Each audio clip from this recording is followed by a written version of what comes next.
Você tem um artigo publicado na World Economy chamado Measuring the Role of the 1959 Revolution of Cuba's Economic Performance. Aí, assim, eu já vi uma piada que, quer dizer, se você quer saber se Cuba é bom ou não, vai lá, pega o avião, vai lá e vê. Então, o que você exatamente investigou nesse artigo e aí, como é que foi o impacto da Revolução Cubana para os cubanos? Não, então, assim, a história desse paper é interessante, né? Porque a gente estava lá estávamos no mestrado mesmo, né? E a gente viu uns papers lá do Abadi, né? Que ele queria medir o impacto do terrorismo, né? No econômico. Aí ele pegou lá a Espanha e tal. E aí, pô, eu achei bem legal esse método do controle sintético, né? E daí, assim, a ideia foi meio que tem esse método legal aí, e aí a gente, né, qual uma pergunta interessante para responder? Então, assim, sendo bem sincero, foi essa a ideia. Daí, uma pergunta interessante, que na verdade, essa piada aí pode, né, tornar não tão interessante assim, né, porque, a gente já sabe a resposta, sei lá, uma coisa nesse sentido. E aí, foi bem assim, né, daí, talvez eu possa medir um problema, uma pergunta interessante, é ver, qual é o impacto de revoluções ou de mudanças institucionais drásticas, o impacto econômico disso, né? Mas, uma pergunta interessante é ver qual é o impacto econômico que a Revolução de 59, em Cuba, teve sobre o desempenho econômico daquele país, né? E aí é interessante, né? Porque essa piada aí foi feita por um professor aí, né? Que até participou aí acho que foi o Firpo que fez, né? O Firpo, quando a gente contou essa ideia para o Firpo, ele falou, mas tudo bem, é interessante, tá? Ele era nosso professor lá, não, interessante aplicar essa ideia e tal, mas assim, meio que sabe, só pegar uma passagem, comprar uma passagem aérea e ir lá e ver que não é da grande coisa. Só que o que acontece, né? Na verdade, a pergunta não é se Cuba é pobre ou não. A gente sabe que ela é um país pobre, né? Um país pouco desenvolvido. A pergunta é como que teria sido, né, se ela não tivesse feito a revolução, porque pode ser que ela seria mais pobre ainda. A gente não observa o contrafactual. Talvez o tratamento tenha sido positivo, só que ele foi feito sobre uma base muito pequena, né? Então seria pior ainda o desempenho econômico. E a gente aplicou lá o metodologia de controle sintético, aplicamos também outras metodologias, né? Junto com o controle sintético, né? Que foi melhorando o paper. Depois a gente foi participando mais coautores aí que foram agregando ao nosso artigo. E a gente chegou à conclusão de que, de fato, o efeito da revolução ele foi negativo no desempenho da economia cubana, ou seja, a economia cubana teria ido melhor se não tivesse feito a revolução. E isso é verdade mesmo levando em conta todas aquelas questões que se discute, né? Então, o embargo econômico, né? Porque a gente sabe que o comércio internacional ele aumenta a eficiência da economia e gera impactos positivos no crescimento. Então, se você faz um bloqueio econômico, medidas econômicas, você vai prejudicar o desempenho da economia. Na verdade, essa é a natureza do embargo econômico, né? Justamente para pressionar o regime enfim, a fazer o que o cara que está fazendo o embargo gostaria que ele fizesse. Então, mesmo na presença do embargo, a gente observa que a gente consegue isolar isso através da teoria da mediação, né?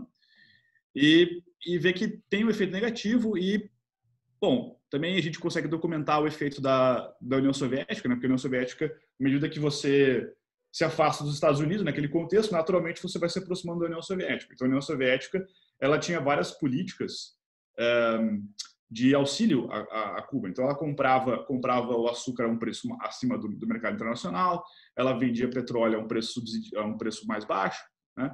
Então, assim, à medida que Cuba foi se afastando dos Estados Unidos, ela conseguiu mais benefícios da União Soviética, porque é natural num contexto de guerra fria, de guerra geopolítica, da geopolítica daquele momento. Então, é mais ou menos isso que a gente encontrou, assim, né? Nada muito surpreendente. Então, eu estou falando de PIB per capita, que eu lembro que vocês usaram. Vocês analisaram mais Isso. variáveis ou não?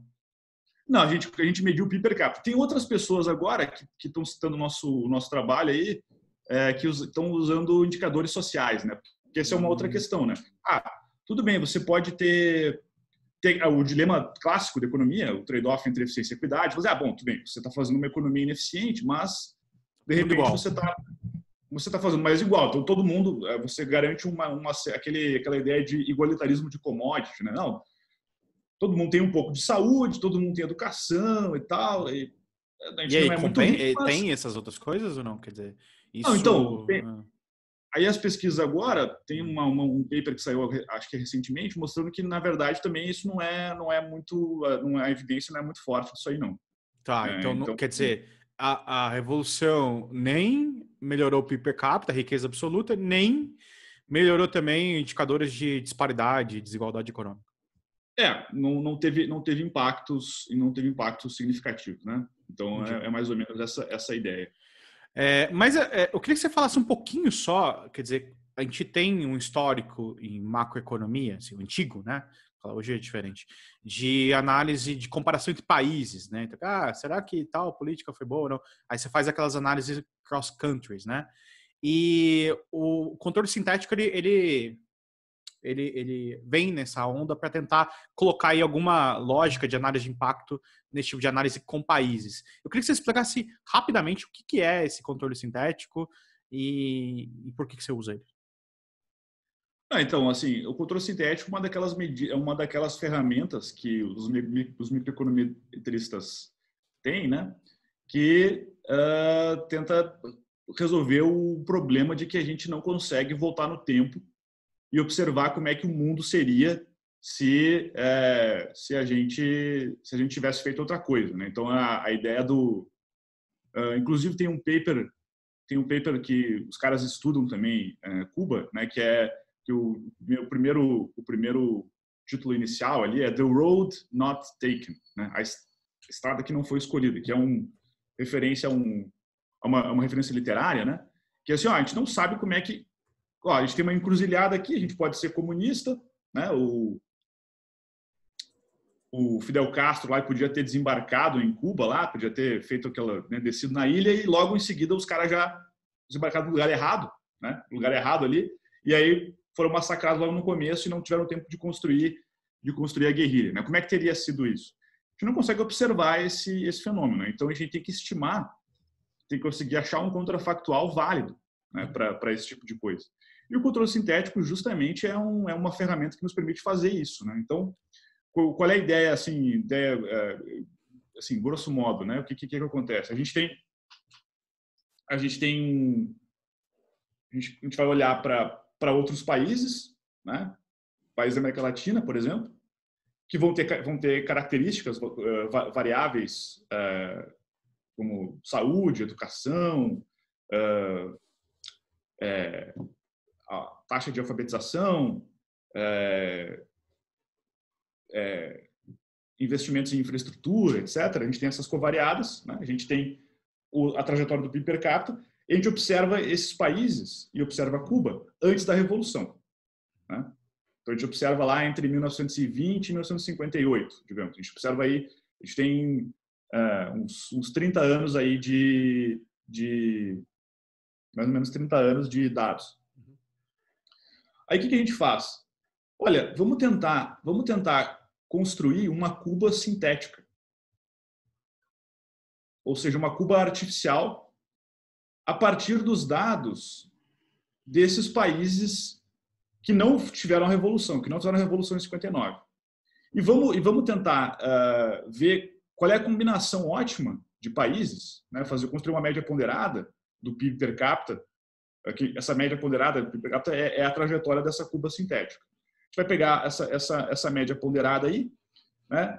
E a gente vai escolher os pesos, a gente vai atribuir pesos para esses países, de tal forma que eles consigam reproduzir de forma fidedigna, ou seja, com um erro pequeno, a trajetória de Cuba antes da Revolução. Então a gente pega lá os pesos, aí digamos que a gente calculou, tantos por cento, o PIB de Cuba ele pode ser reproduzido pegando tantos por cento do México, tantos por cento do Uruguai e tantos por cento da Argentina. Se a gente pegar ou combinar os PIBs desses países, a gente vai conseguir ter uma média ponderada que vai reproduzir de forma fidedigna, com erro pequeno, a trajetória do PIB per capita antes da Revolução. E aí, o truque é o seguinte, né? Bom, se a gente consegue reproduzir, se o ajuste ele é bom durante um período grande, 30 anos, né?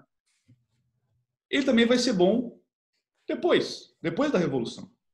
Né? Então, a gente vai conseguir reproduzir aí como que seria Cuba, esse PIB sintético, seria a trajetória per capita de Cuba, a trajetória do PIB per capita de Cuba, na ausência da Revolução, porque esses países não sofreram a Revolução. Então, você pega o PIB desses países, pós-Revolução, constrói o sintético, e aí você tem um contrafactual, você consegue meio que, você tenta construir a estrada não escolhida, né? Você pode construir isso sinteticamente, fazer um sintético, uma estrada sintética. E aí você pode olhar, a gente iria assim.